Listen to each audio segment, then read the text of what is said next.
Welcome to Unapologetically in Power. I'm Jennifer Damascus, and this is the space where we talk about identity, power, and what it actually takes to live and lead without performing for approval.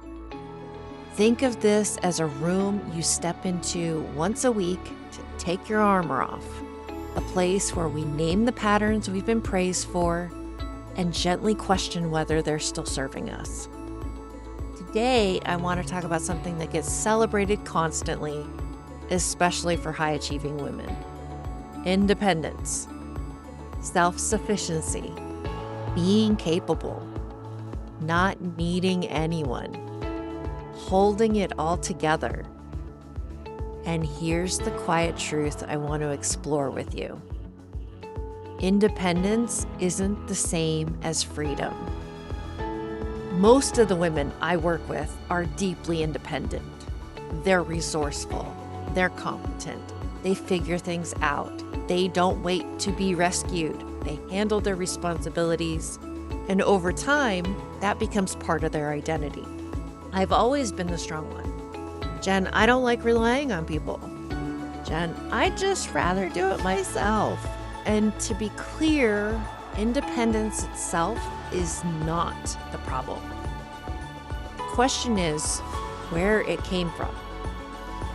Because for many people, independence wasn't a preference, it was a necessity. So for a lot of women, independence forms early. Maybe you learn that asking for help led to disappointment, or that support came with strings attached, or that being low maintenance made you easier to love, or that competence earned safety. So you adapted. You learned to handle things on your own, manage your emotions quietly, anticipate needs before they become problems. Take responsibility early. You became reliable, capable, strong. And that strength worked. It protected you. It gave you control. It helped you succeed. But over time, independence can quietly harden into armor. And here's the part people don't say out loud. Independence can become a way to avoid vulnerability. Because needing someone requires trust, and trust requires risk. So independence starts to sound like, I got this. I don't want to burden anyone. It's easier if I just handle it myself. I don't want to owe anyone. Underneath that language is often a fear of disappointment, rejection, or loss of control. What began as strength slowly becomes isolation. Not loud loneliness, not dramatic loneliness, quiet loneliness. The kind where you're surrounded by people, but carrying everything alone. So let's ground this in something concrete, because this pattern isn't just emotional, it's biological. Research in attachment and stress psychology shows that when early support feels inconsistent or conditional, people often develop strong self-reliance as a coping strategy. In attachment research, this is sometimes described as an avoidant or dismissive adaptation. Not avoidance of people, but avoidance of dependence. Your nervous system learned something very simple. Relying on myself is safer. From a neuroscience perspective, this makes sense because research on stress and regulation, including work by Bruce McEwen on allostatic load, shows that when the system perceives unpredictability or emotional risk, it shifts towards control and self-management. Control becomes regulation. So hyper-independence isn't stubbornness, it isn't coldness, it isn't arrogance. it's regulation. Your system learned that self-reliance reduces uncertainty. And that's important because it means this isn't something you think your way out of. It softens through experience, not force. Through moments of safe, chosen interdependence. Not oversharing, not collapsing, not giving up autonomy, just small, consensual experiences of support that don't cost you your dignity. So here's where the reframe gets important. Decades of research in psychology show that long-term resilience is not built on independence alone. Studies on motivation and well-being, including self-determination theory by Deci and Ryan, consistently show that humans thrive when 3 needs are supported: their autonomy, their competence, their connection. Not one of these, but all 3.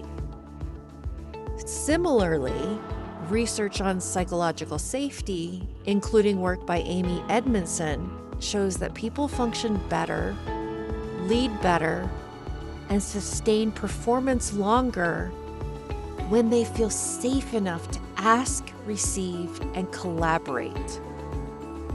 So in other words, strength isn't the absence of need, it's the ability to choose support without losing yourself. Independence can protect you, but freedom expands you. Here's the distinction I want to leave you with. Independence says, I don't need anybody. Freedom says, I get to choose when connection supports me. Independence says, I'll carry it. Freedom says, I don't have to carry everything. Independence often narrows your world, where freedom expands it. And the key difference is this: independence protects you from disappointment. Freedom allows you to experience support without surrendering your power. So let me ask you something, and as always, you don't need to answer out loud, but where in your life has independence become a reflex instead of a choice? Where do you automatically say, I've got it, even when you're tired? Where might allowing support actually make you more effective, not weaker? I want you just to notice what comes up. No fixing, no forcing, just awareness. And this is why this work goes deeper than habits or productivity. Independence shapes identity. When you've been the capable one for a long time, slowing down can feel like losing yourself. But this isn't about becoming dependent. It's about becoming self-led. Self-led people can stand on their own and collaborate. They can lead and receive. They can hold strength and softness at the same time. That's a more durable kind of power. The kind that doesn't come from proving resilience, but from trusting yourself enough to choose connection when it serves you. And if independence has been how you stayed safe, capable, or respected, there's nothing wrong with you for learning that strategy. It did its job. But you don't have to keep earning your right to connection by carrying everything alone. Let me say that again. You do not have to keep earning your right to connection by carrying everything alone. You are allowed to receive support without losing your edge. You are allowed to rest without justifying it. You are allowed to choose interdependence instead of isolation. And if this stirred something for you, I've created a gentle entry point to explore it further. It's the identity quiz, which helps you see which pattern shapes how you lead, relate, and protect yourself. You'll find it linked in the show notes whenever you're ready. No pressure, just information. Thank you for spending this time with me. I'll see you next week here on Unapologetically in Power.